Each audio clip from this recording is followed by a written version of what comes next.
राहुल गांधी अखिलेश यादव पोलिसांच्या ताब्यात, आंदोलन तापले, सोनिया गांधी पोलीस ठाण्यात हजर, राहुल गांधी यांना भेटण्यास आई दाखल।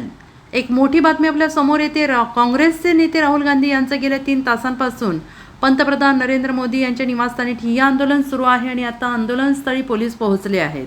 समोर आलेल्या माहितीप्रमाणे पोलीस आणि काँग्रेस नेते राहुल गांधी यांनी सपाचे प्रमुख अखिलेश यादव यांना ताब्यात घेतलेलं आहे। नीट पेपरफुटी प्रकरणात शिक्षण मंत्री धर्मेंद्र प्रधान यांनी राजीनामा द्यावा अशी मागणी कॉक्रोच जनता पार्टीची आहे। त्यासाठी गेल्या महिनाभरापासून दिल्लीच्या जंतर मंतरवर आंदोलन सुरू आहे। दरम्यान सोमवारी कॉक्रोच जनता पार्टीच्या वतीने संसदेवर मोर्चा काढण्यात आला होता। या मोर्चात पोलिसांनी आंदोलकांवर लाठीचार्ज केला आहे।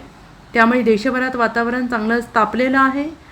एकीकडे जंतर मंतरवर आज देखील शिक्षण मंत्री धर्मेंद्र प्रधान यांच्या राजीनाम्यासाठी आंदोलन सुरू आहे। दुसरीकडे आता काँग्रेसने देखील आक्रमक भूमिका घेतल्याचं पाहायला मिळतंय। राहुल गांधी, प्रियंका गांधी यांनी पंतप्रधान नरेंद्र मोदी यांच्या निवासस्थानी ठिय्या आंदोलन सुरू केलेलं आहे। तब्बल 3 तासांपासून हे आंदोलन सुरू आहे। राहुल गांधी यांनी सरकारकडे 5 मागण्या केल्या आहेत। दरम्यान आता आंदोलनस्थळी पोलीस पोहोचलेले आहेत। राहुल गांधी, प्रियंका गांधी यांच्यासह अखिलेश यादव यांना पोलिसांनी ताब्यात घेतलेलं आहे। राहुल गांधी यांच्या आंदोलनाची दखल घेत मंत्री जितेंद्र सिंह यांनी राहुल गांधी यांची भेट घेतली। यावेळी राहुल गांधी यांनी जितेंद्र सिंह यांच्यासमोर 5 मागण्या ठेवल्या आहेत। त्यामध्ये सर्वात मोठी मागणी आहे ती म्हणजे शिक्षण मंत्री धर्मेंद्र प्रधान यांनी राजीनामा द्यावा।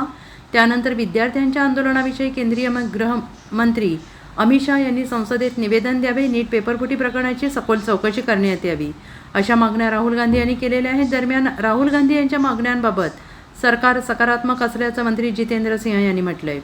दरम्यान त्यानंतर आता राहुल गांधी आणि प्रियंका गांधी यांना पोलिसांनी ताब्यात घेतलेलं आहे।